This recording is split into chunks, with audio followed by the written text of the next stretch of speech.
Welcome to the round table with AJ the Hype Man Johnson, and Anthony Scott. today we're going to be talking about the difference between content creation and content marketing. What do you see out there right now as far as people paying for content around the area?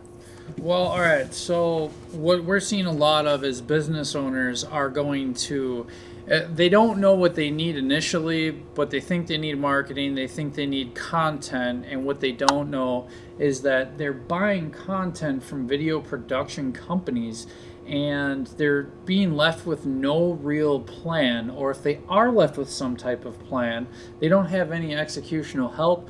Or that company may not have a track record of results or a track record like, for example, the creative agency. We work with multiple 6 and 7 figure businesses for new or existing business owners, and we know what works at this point. We know what doesn't, and so what you get is kind of like, for example, you might buy a piece of content that has a real long intro, but that business owner wants to run ads with that. And you've already lost your person right at that intro. So we're seeing business owners go to media production companies that are not marketing companies, not knowing what they want, and at the end of the day, still left with that need. Yeah, I see a lot of times that the business owners I talk to or business owners I've been working with now go through like their Google Drive, and you find this piece of content that they paid $1,000 for that's a year old, 2 years old, or more. No idea where to use it, what to do with it. It's like you're paying so much money. You paid $1,000 for them to make this piece of content that didn't involve anybody in your business. And as we've all seen this shift now, where people want to know the owners, they want to know more about the business. You got to be see-through to be really supported nowadays, and these content doesn't even match to that. So I definitely see a huge issue with just content creation companies. If you don't know what you're going to do with it, if you don't have somebody in marketing that can be like, hey, yeah, you need to post this there, it should be scheduled for this. Ads, like you said, if it's a start out on an ad and it's, oh yeah, it's a long intro, half time you get to that ad, you start seeing an intro, you're like, next one. Personally, and I love ads. I love using ads for things, but you have to be able to catch their attention. That's a huge thing. So we obviously understand the content creation side by itself doesn't work. On the other side of the coin, we have the marketing companies that don't do content or don't get content or require you to give them content. So in this case, I'm starting on this one. All right. You hire a company to do posts for you, $99 a week, right? 5 posts. But what are those posts going to include? Oh, you have to give them content. What if you don't have content now? You don't have things that are going to look good in ads. You don't have a 4K image to make it look pretty. Yeah. You're stuck with them marketing you with low-end content, Canva created things that they don't even have memes or anything, because most companies don't want to have to actually type in what to say in a meme. So you have these people that have the posting strategy, but you don't have no content. What issues do you see with that? Well, I also see who's going to write the copy, because we know how to sell services really great in northeastern Wisconsin because we know the market and we know exactly how they respond. And generally, with a little bit of research, which goes into our process, we can uncover purchasing motivators, what triggered the sale, all sorts of stuff that we can include at the beginning of the content. But we're seeing a lot of the stuff like really not being done, or we're seeing like you said, if you just also think about either you hire somebody that's really cheap within your company, but your business is your baby, and now they're kind of working against you because one, they're not writing the exact, the right copy that would generally get somebody in your network and take them from off the fence and into your network to, they don't know once again. So, we see a lot of problem with putting unskilled people or people that are maybe like fresh out of college and no real proof of concept as far as they just haven't worked in the market long enough, or services that try to work with everybody and they write your copy and they don't understand your market. So, if you're not matching those things up, we can definitely see these people within your organization, business, company, whatever, be working against you and your sales and everything. It works in the beginning, but for the sustainability and the lifeblood of your company, you should definitely have a professional in there. So now, just to put this together, Anthony Scott Digital, Hype Man Services, both on the same screen here. Two marketing companies that actually creative agencies. Sorry, don't edit that because I'm apologizing. No, we don't have to edit anything. We usually don't. That's half the good thing about being real with people. The big thing that we're working on is the companies that are set up. They have their proof of sales, their proof of that. They've established themselves, but they can't figure out how to grow. They have their same regulars or their same people. I mean, bars are a big one. You want to reach new people. The content creation / marketing that we implement and that we've set up, it hits everything. It makes it so you're paying one team, you know who you're working with, and makes it that you can give us a text, shoot us a call, and be like, hey, I was thinking something like this. All right, we're right in Northeast Wisconsin. That's the whole reason we did this. What do you want to add?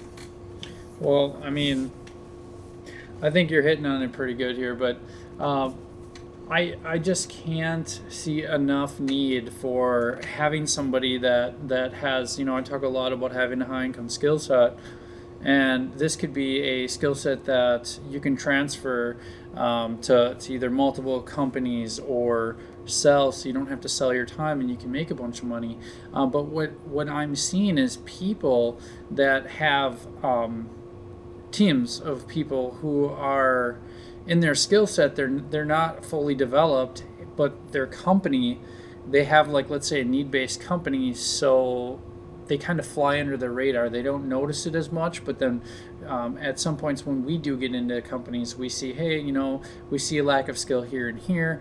We'd like to actually sell you some additional training at our office or yours, so they can better represent your company. But as far as just getting outside your network and starting with marketing, where you would start, I mean, obviously, Facebook, like I've said before, has become like the yellow pages of the world. I mean, everybody's on it. The younger generation don't have it, but also, you know what I mean?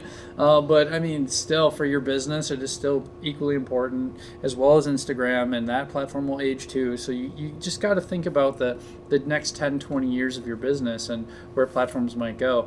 And that's as far as like